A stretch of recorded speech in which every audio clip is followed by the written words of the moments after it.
চলে আসলাম আবারও দ্বিতীয় পর্ব নিয়ে। এটা হচ্ছে আগে একটা ভিডিও দিয়েছিলাম সেটারই পরের অংশ।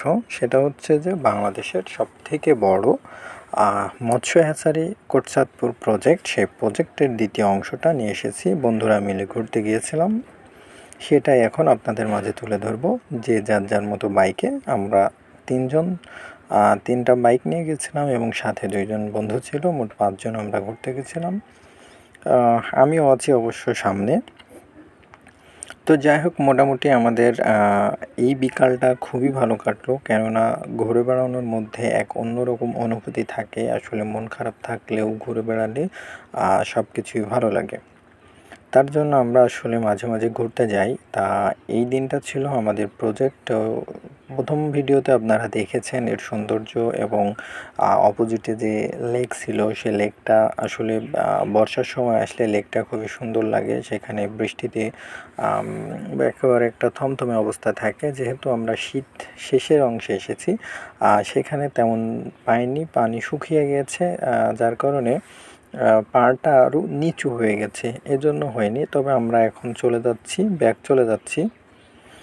আমরা বাইকে এসেছিলাম, সন্ধ্যা নেমে এসেছে, এই কারণে আমরা আবার ব্যাক চলে যাচ্ছি। তা প্রথমটা হচ্ছে যে আমার একটা দুইটা বন্ধু, এই যে মাঝেরটা হচ্ছে আমি, এবং শেষে আমার একটা বন্ধুকে দিয়ে আমি ভিডিওটা করে নিলাম।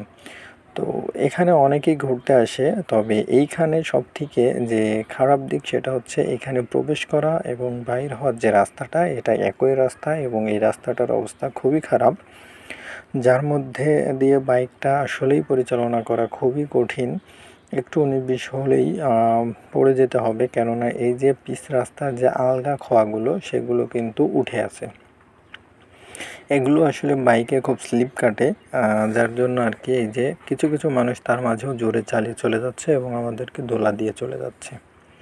আসলে এভাবেই এমন রাস্তায় যাওয়া ঠিক না। তারপরেও আমরা চেষ্টা করলাম স্বাভাবিকভাবে যাওয়ার জন্য।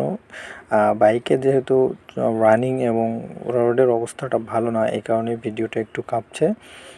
তো সব মিলিয়ে ভিডিওটা অনেক সুন্দর হয়েছে, বা আমাদের জার্নিটা খুবই সুন্দর হয়েছে। আপনাদেরকে বলবো, যদি সময় পান কখনো আমাদের এই প্রজেক্টে ঘুরতে আসবেন, যে কোনো জেলা থেকে আপনারা যে কোনো জায়গা থেকে আসতে পারবেন, আপনাদের মনটা ভালো হয়ে যাবে। এটা অনেক বড় একটা এরিয়া। এখানে মাছের পোনা উৎপাদন করা হয়, ডিম থেকে আসলে ফোটানো হয় কেমন, তার ভিডিওটাও আমি দেওয়ার চেষ্টা করব। তো আপনারা আমার সাথে ছিলেন এবং আমাকে সাপোর্ট করেন, এজন্য আপনাদের প্রতি আমি কৃতজ্ঞ।